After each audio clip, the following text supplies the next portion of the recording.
Rajan D Vijayan வணக்கம் மற்றும் நன்றிகள் பல.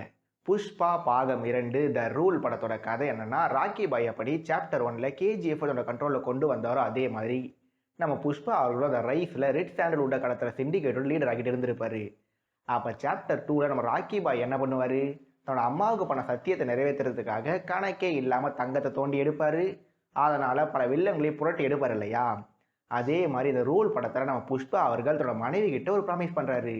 அந்த ப்ராமிஸை நிறைவேற்றுறதுக்காக கணக்கு பண்ணி ரெட் சாண்டல்வுட்டை கடத்த ஸ்டார்ட் பண்ணுறாரு. அப்படி நம்ம புஷ்பா அவர்கள் தன்னோட மனைவி கிட்ட பண்ண ப்ராமிஸ் என்ன, அந்த ப்ராமிஸ் அவர் நிறைவேற்றினாரா இல்லையா? இந்த படத்தில் ஃபகத் ஃபாசில் மாமன்னனா இல்லை வேலைக்காரனா? அனிமல் படத்தில் நடித்த அந்த ராஷ்மிகாவுக்கு இது கம்பேக் படமா இல்லை கண்டினியூஸ் ப்ராப்ளமா?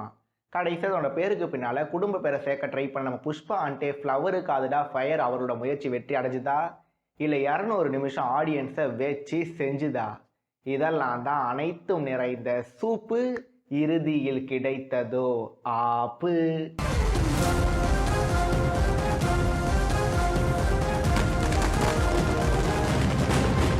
புஷ்பா 2 த ரூல் படத்தோட முழுமையான விமர்சனம்னு பார்க்கறதுக்கு முன்னாடி இந்த படத்தோட பாசிட்டிவ்ஸ் என்ன முதல்ல பார்த்துடலாம். அதில் ஃபஸ்ட்டு பாயிண்ட் நம்ம புஷ்பா அவரோட பரப்பை பேஸ் பண்ண எமோஷனல் சீன்ஸ் ஃபஸ்ட்டு பாட்டை கம்பேர் பண்ணும்போது இந்த பாட்டில் பல மடங்கு எஃபெக்டாக இருந்துன்னே சொல்லலாம்.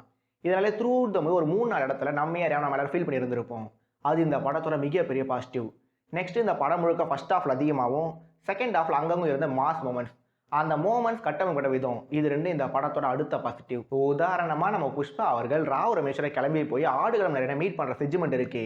அந்த செஜ்மெண்ட் ஸ்டார்ட் ஆனதுலேருந்து முடிகிற வரைக்கும் வர டைலாக்ஸ், ஒவ்வொரு கேரக்டர் பண்ணுற செயல்கள் நம்மளை ஒரு மாதிரி பூரி படைய வச்சுட்டு இருப்பாங்க. ஏன்னா நம்ம புஷ்பா அவர்கள் ஒரு கடத்தலுக்காரர், அவர் பண்ணுற விஷயங்கள் தப்புன்னு எல்லாமே நமக்கு தெரியும். பட் அது எல்லாத்தையும் தாண்டி அவருக்கு ஒரு இன்சல்ட் நடக்கும்போது அந்த இன்சல்ட் நமக்கே நடந்த ஒரு உணர்வு நமக்குள்ள வந்திருக்கும் பாருங்க.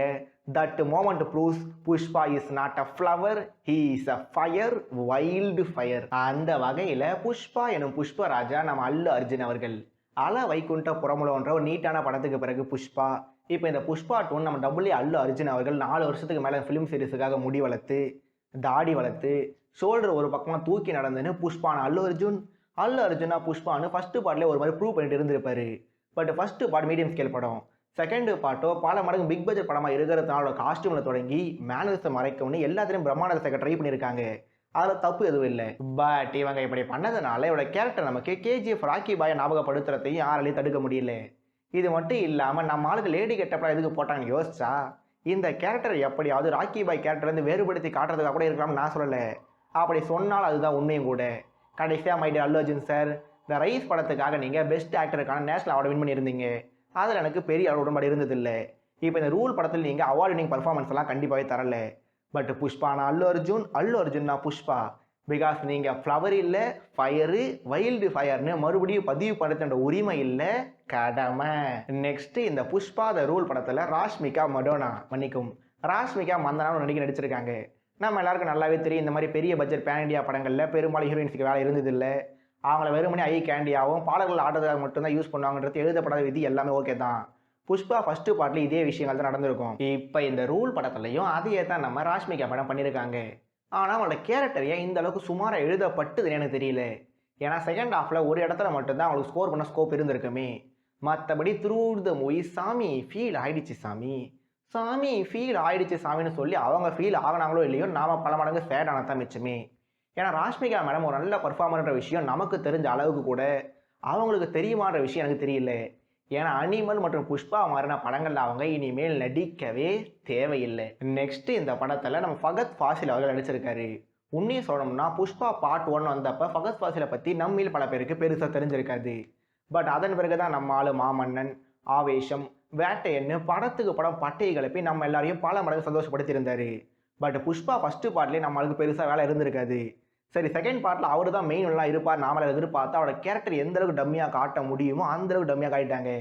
ஏன்னா கேஜிஎஃப் சாப்டர் 2ல சஞ்சய் தத் அவரோட கேரக்டர் டம்மியாக தான் இருந்திருக்குன்றது கூடுதல் தகவல். நெக்ஸ்ட்டு ஃபஸ்ட்டு பார்ட்டில் என்ன வெயிட்டாக இம்ப்ரெஸ் பண்ணியிருந்த ஜெகதீஷ் பிரதாப் பந்தாரி அவர்கள் இந்த முறை லைட்டாக இம்ப்ரெஸ் பண்ணியிருந்தார். ஜெகபதி பாபு, சுனில், ராவ் ரமேஷ் போன்றவங்க வில்லத்தனம்ன்ற பேர் நம்மளை சிரிக்க வச்சுருந்தாங்க.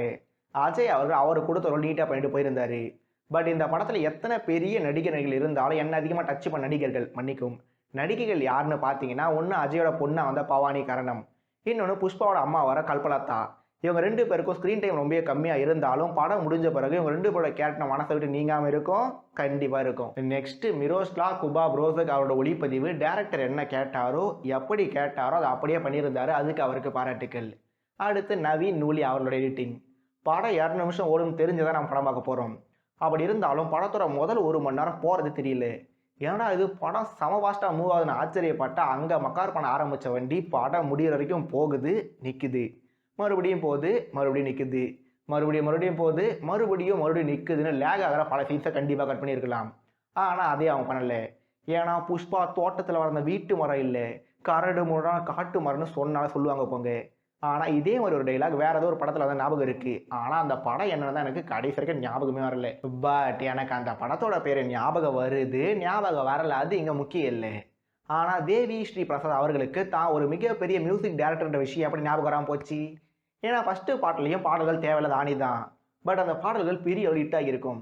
ஆனா இந்த செகண்ட் பார்ட்ல பாட்டுன்ற பேர்ல நம்ம ஆளு போட்ட டியூன்ஸும் சரியில்லை, அதுக்கு ஆடின மூவ்ஸும் முறையில்லை. ஸ்ரீலீலா மேடம்க்கு எதுக்கு இந்த தேவையில்லாத வேலைன்னு பல கேள்விகள் கேட்கலாம். அப்படி கேட்டால் மட்டும் என்ன பெருசாக நடந்துட போகுது? அடுத்து இந்த படத்தோட பின்னணி இசைன்னு டிஎஸ்பி அவரோட பேரையும், கூடுதல் பின்னணி இசைன்னு சாம் சிஎஸ் அவரோட பேரையும் போடுறாங்க. இதனால எந்த டியூன்ஸை யார் போட்டாங்கன்ற ஒரு கேள்வி இருந்தாலும் ஒட்டுமொத்த படமா பிஜிஎம் மொஸ்ட்டும் இல்லை, கண்டிப்பாகவே பெஸ்ட்டு இல்லை. அதனால சரியோ தப்போ யாராவது ஒருத்தர் மட்டும் வாசிக்கிற மாதிரி பார்த்துக்கிட்டா நல்லா இருக்கும். கடைசியாக படத்தோட ஸ்டன்ஸ். ஃபர்ஸ்ட் பார்ட்டில் வர கண்கட்டி ஃபைட் சீன்ஸை பார்த்த பிறகு லாஜிக்கலாக பார்த்தா நம்மளோட பெரிய முட்டாள் யாருமே இருக்க மாட்டாங்கன்னு எனக்கு நல்லாவே தெரியும்.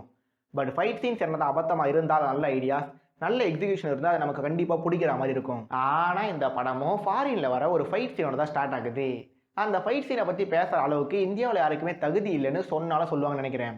ஏன்னா அந்த ஃபைட் சீன் மட்டும் இல்லை, படம் முழுக்க வர எல்லா ஃபைட் சீன்லேயும் over heroism, over the top mannerism இருந்தது. ஆனால் ஆடியன்ஸை இம்ப்ரெஸ் பண்ணுற ஐடியாஸ் எதுவும் இல்லை. அப்படி இருந்திருந்தால் இன்னும் கொஞ்சம் நல்லா இருந்திருக்கும். Last but not the least கிராஃபிக்ஸை பற்றி இந்த முறையை நான் பேச போகிறது இல்லை. அதனால் நாம் அப்படியே இந்த புஷ்பா த ரூல் படத்தோட நெகட்டிவ்ஸ் பக்கம் நகருவோம். அந்த வகையில் இந்த படத்தோட முதல் மற்றும் முக்கியமான குறை முன்னாடியே சொன்ன மாதிரி அதிகப்படியான நீளம். நெக்ஸ்ட் இந்த படத்தோட இலக்கணன்னு தெரியாமல் இவங்க பாட்டு சீன்ஸ் எடுத்து வச்சிருக்காங்க. மேலும் மெயின் வில்லன் யாருன்னு தெரியல. இது ஒரு ட்ராமா படமா இல்லை ஆக்ஷன் படமாட்ட ஒரு கன்ஃபியூஷன் வந்ததுனால சூப்பராக ஸ்டார்ட் ஆன படம்.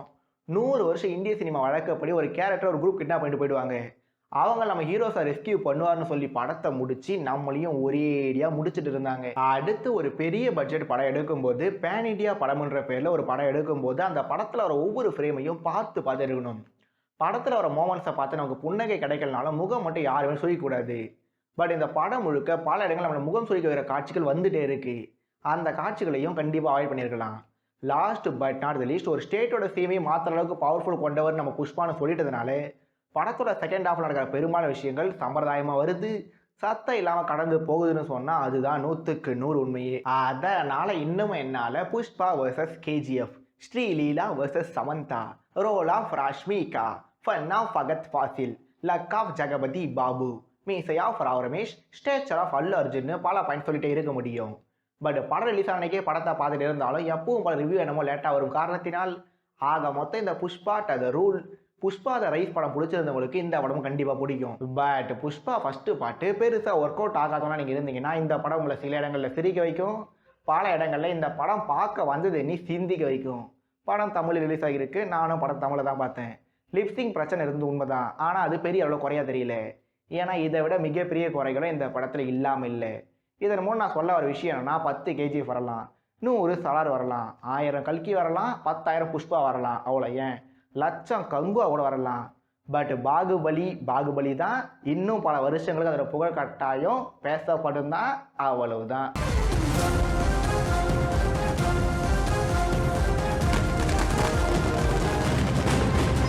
நம்ம ஆர்ஜே பாலாஜி அவர்கள் நடிப்பில் மார்வல் டைப்பில் இல்லாமல் டிசி டைப்பில் டார்க்காக வந்திருந்த படம் தான் சொர்க்க வாசல். செய்யாத தப்புக்காக ஜெயிலுக்குள்ளே வந்த ஹீரோவை அந்த ஜெயில் வாழ்க்கை எப்படியெல்லாம் டிரான்ஸ்ஃபார்ம் பண்ணுதுன்றத இந்த படம் முழுக்க ஹார்ட் எடிட்டிங்காக சொல்லியிருந்தாங்க. சீரியஸான ரோல் ஆர்ஜே பாலாஜி, செமையாக ஸ்கோர் பண்ண செல்வராகவன், கவனம் ஈர்த்த கருணாஸ், மாஸ் காட்டின ஷராஃப் யூதீன், கென்ட்ரிக்கா கலக்கின சாமுவேல்னு இந்த படத்தில் நடித்த எல்லாருமே நல்லா நடிச்சிருந்தாங்கன்னு சொல்ல முடியல. பட் அந்தந்த கேரக்டரை நம்ம மனசில் பதிஞ்சிருந்தாங்கன்னு என்னால் தைரியமாக சொல்ல முடியும். மேலும் சிங்கத்துக்கு வாழா இருக்கிறத விட பூனைக்கு தலையாக இருந்துட்டு போயிடுன்னு சொல்கிற டைலாகை பேஸ் பண்ணி அவங்க சொல்ல வர மெசேஜ் கூட ஓகே தான்.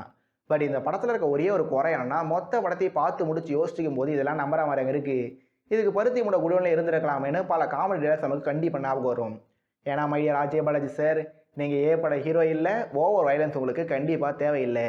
பிகாஸ் உங்கள் தேவை கங்குவா சூர்யா சாருக்கு இப்போ தேவை சிரிப்புக்கான சேவை.